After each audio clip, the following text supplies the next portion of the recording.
Hi, I'm Alex Archbold, and I've been buying and selling antiques since I was 9 years old. From basements to scrapyards, I'll look just about anywhere I can to find lost antiques and collectibles. And sometimes I'll go big and buy everything. I never know what's going to happen or who I'm going to meet. This is our life, this is our adventure, and this is Curiosity Inc.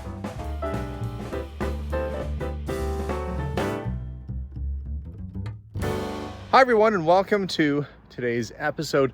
Last week, I bought the contents of a house, but it came boxed up.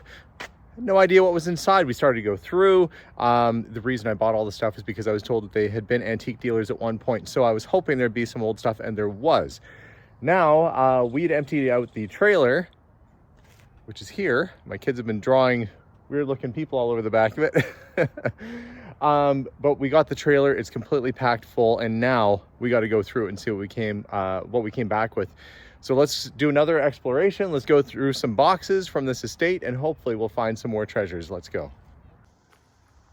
First things first, I've got this sort of utility table I've been using to paint on. I'm going to use that for sorting outside here. I've got the trailer drop down, and I'll probably back the truck up just so it's side by side. So as things are inventoried and ready to go to auction, they can go right in the back of the truck. I'm going to try and stay somewhat organized. It is a gorgeous day. Look at that. Not a cloud in the sky. We've had the weirdest weather. We started off the year with the drought, and then we had like a monsoon for a week, and now my grass is doing great. It was really borderline whether it was going to survive or not. Except this is, anyway, that's going to be a road here. That's getting paved next week, so I don't have to worry about that. But in the meantime, let's get this opened up. Jason and I loaded this trailer the other day, and it took quite some time because it was very, very full, the shed that we were emptying out. And oh yeah, there's a bunch of stuff. Oh yeah. And I never did see the rest of this sled when we hit the bottom for it, but I guess all I can really do is start to go box by box, and slowly whittle my way to the back of the trailer. Oh, here goes nothing. All right, first box, we've got some books. Babysitter's Club. I should ask, my daughter sometimes reads the like young adult sort of books, so I'll ask her if she's interested in any of that stuff before it goes. One original deck of cards, 2 cards missing. Well, that's kind of important. Game Birds. Doesn't look like that's the original cards for this anyway. No. I've got a couple of Zane Grey books, $20 each from the 30s. Don't think you'd get that much for them, but I will put the vintage books in here, all these young adult books. Lots of, what are these, knitting, needlecraft and craft magazines.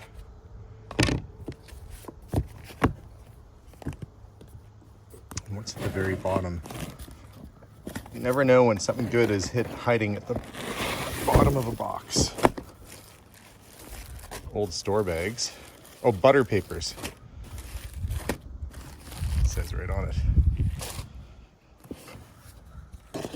Purple Lantern is old menus from the 40s or 50s.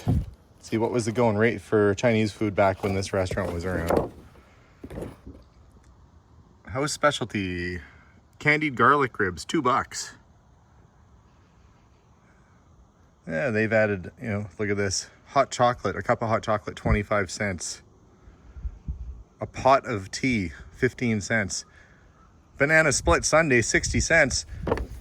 Be nice to have those prices again. Mind you, then we'd also have to have those wages, and I don't know, that wouldn't be so great either. Make your own doll houses. That's the sort of thing somebody might buy kind of on its own. Okay. Well, a lot of these needlecraft things, they wouldn't sell for a whole pile. In fact, I don't even know if the auction would take them. That's a problem. Sometimes they are a little fussy with what they take. But I can donate those, because those could go to charity, and they can put those out for, $1 each or something. So some money for them there. Okay, I put another box down, and it is books. However, they're cookbooks, and cookbooks do sell well. It's the Color Book of Indian Cooking, edited by somebody named Eileen Turner, which does not sound like a traditional Indian sounding name, but maybe they know their Indian food. Meat Complete. Some of these are a little older than others. There was kind of a fun looking cookbook. Where did I put it? There we go. Big Boy Barbecue Book. That's straight out of the 50s, that is. He's got his barbecue chef's hat on, looking all happy. That's a mound of fruit. How much fruit? They're gonna have the runs for a week. Eating all that. Well, I guess maybe all that meat. Let's see, it's a family of 3.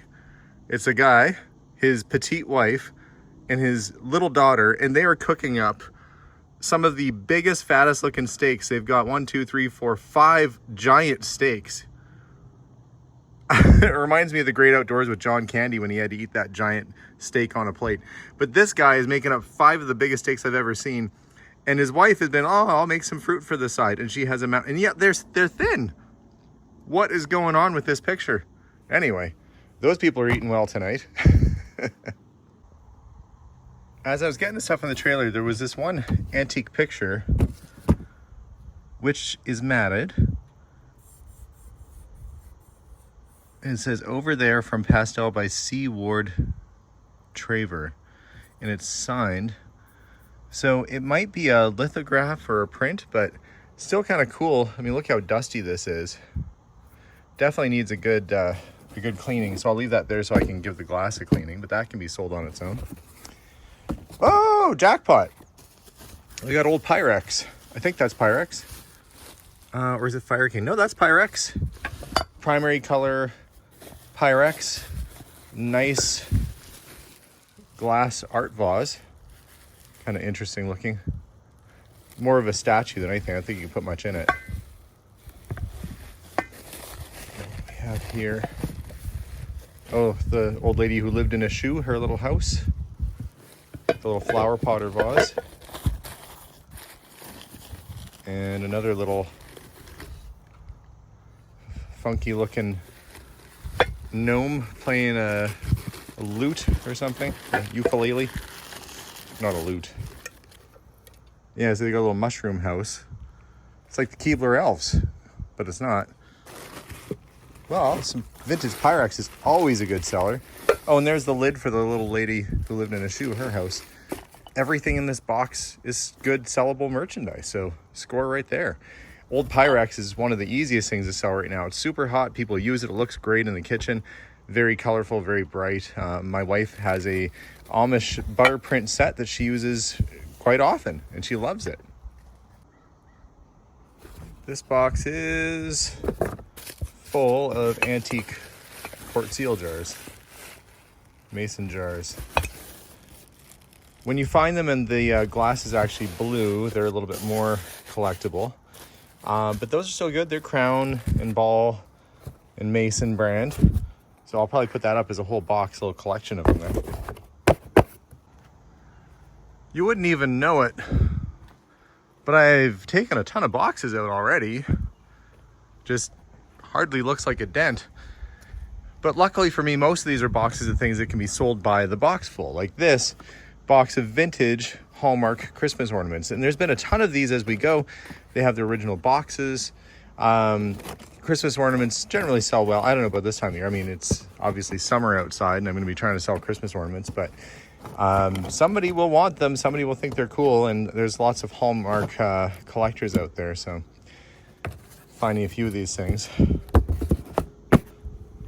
Did come across some old, some antique girls books like this Blackie's Girls Annual. This would have been a really interesting book if the cover would have been in good shape. It's the Everyday Fairy book. Now, you can't see because the cover's kind of worn off, but there's whimsical sort of fairies. This would date to probably the teens, 1900s, 19-teens. I don't think that's how you say that. That's how I said it. So you've got the stories, and then I think it said it was also illustrated. Maybe there's some plates, some pictures in here too, yeah. So kind of a neat book, actually. Fairies were incredibly popular back in the teens around that time, like 1905 to 1915-ish sort of era. Poor little girl, look, she's sad because her doll broke and shattered. But some fun stuff. Also some, what was this? So yeah, the stories of Hans Christian Andersen. Rudkin Pepperidge Farm Cookbook from the 60s, 1962, I think it's dated.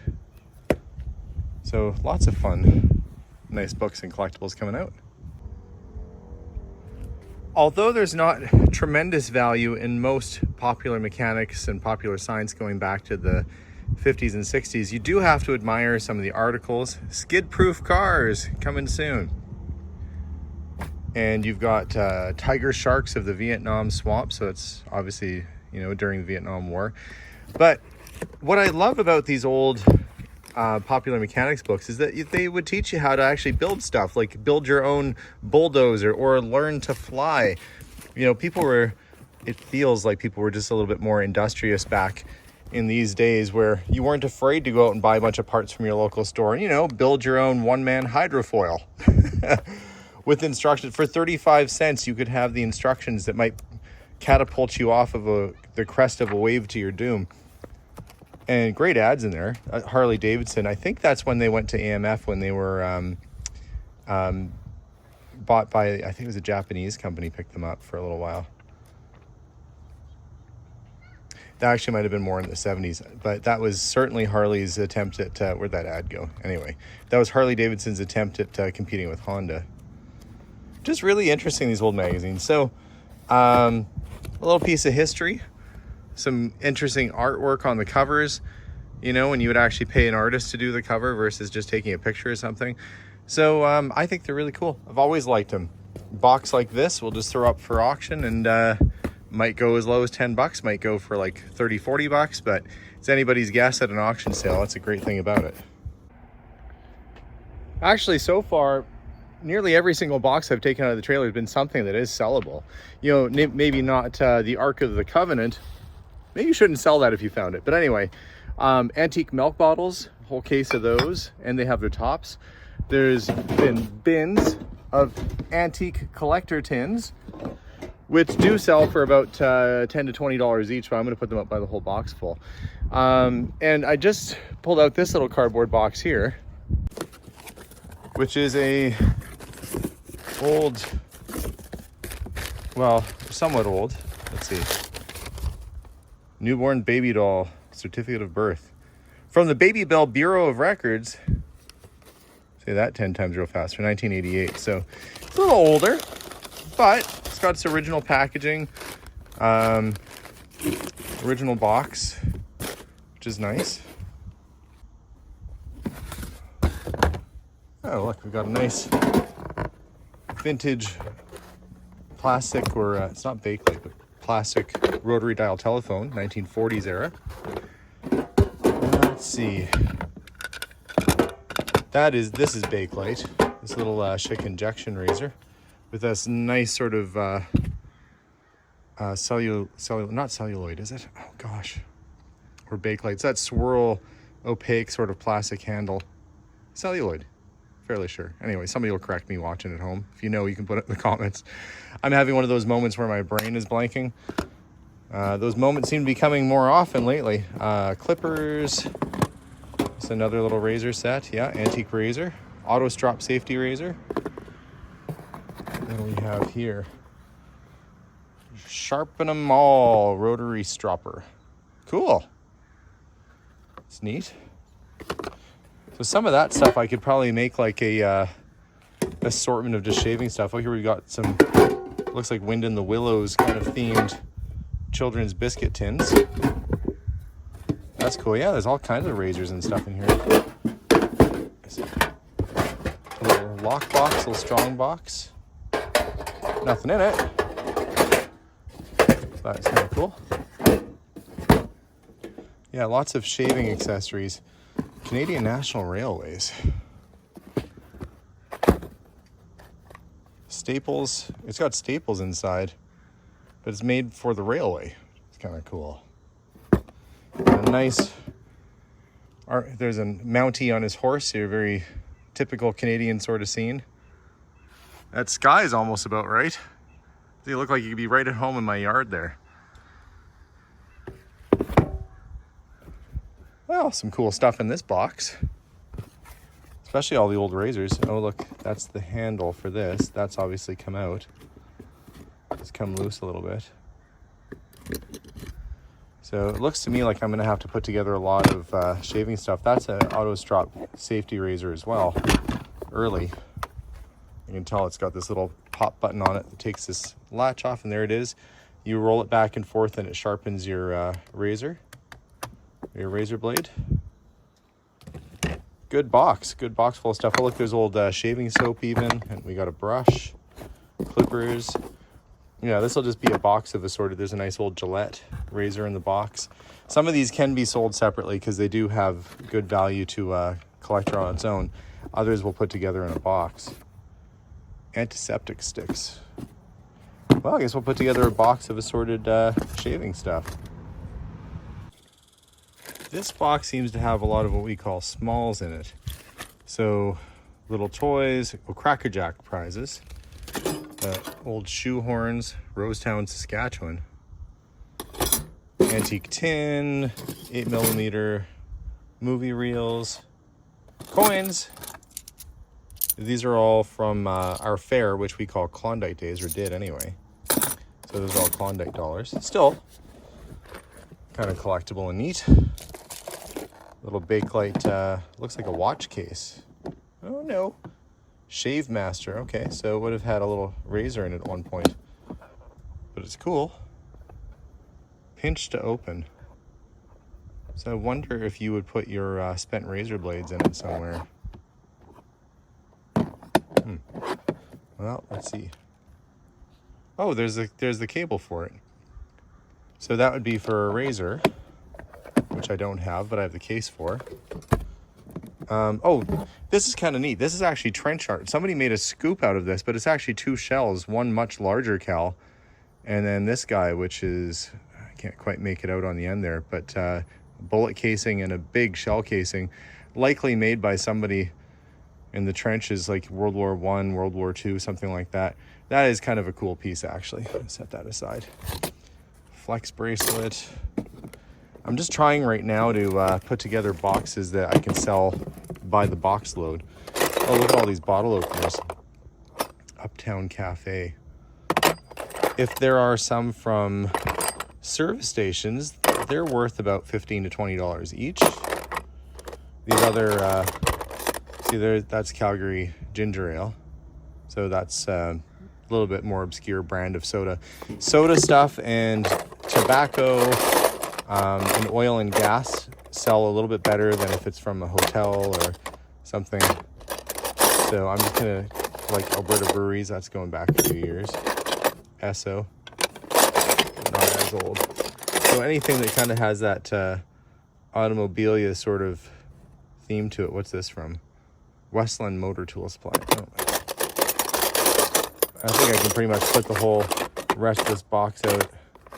They were selling for $3 a piece. I would have taken that Calgary one out of there if I would have seen this at an antique show. So we'll put that whole thing up for sale as is. That's weird. This other box I just opened up is all vintage 1980s McDonald's plastic cups. It probably would have come with kids' meals. There's Jurassic Park. There's Newman running away. Lots of Jurassic Park. There's from the Flintstones movie. Looks like a set of Flintstones. There was some Batman in here too, I saw. Right there, from the Michael Keaton Batman. So, there's Danny DeVito as the Penguin with the giant rubber ducky. Is that all that's in here? What's this? Tar skates. Oh, brand new set of skates. I guess you just screw onto the bottom of your shoe. The skate has to be first placed centrally on the boot, then screw loosely. So I guess you could take any old boots and turn them into skates with those. I was not expecting that at the bottom of this box. And there's, okay, this has got to be from the 80s. 1983 Slurpee Video Cup Centipede, sponsored by Atari. There's another one. Frontline. I've actually never seen these before. Mac Tonight. I think that was Ray Charles did the voice of that character. Hockey cups. E.T. Oh yeah, this is kind of a good batch of these collector cups, and there are certainly people who like this stuff. So there's, oh look, original Star Wars. Return of the Jedi cups. You know what? I'm gonna have to probably sort these because somebody's gonna want the Star Wars cups just on their own. Somebody else will want the other stuff. So I think I'll probably just pull out the Star Wars stuff and separate the rest because there are a ton of Star Wars fans out there. Those video game cups might be fairly collectible too, come to think of it. NHL, Max Headroom. Gosh, this is going back. This is taking me right back. It can stay there. It took me back, now it can stay there. Bo Donaldson and the Haywoods. Grand Funk Railway. The random stuff they would put on a kid's cup. Barbie. Okay, well, I guess maybe there's only a couple of those Star Wars cups in here. Either way, a couple Return of the Jedi cups. Neat. I've come across a couple boxes of old tobacco tins. Now, these are collectible. People do buy them. The round tins like this are a little bit more common. What people generally look for, well, unless it's a little bit better. I mean, the black cat's kind of cool with the cat on it.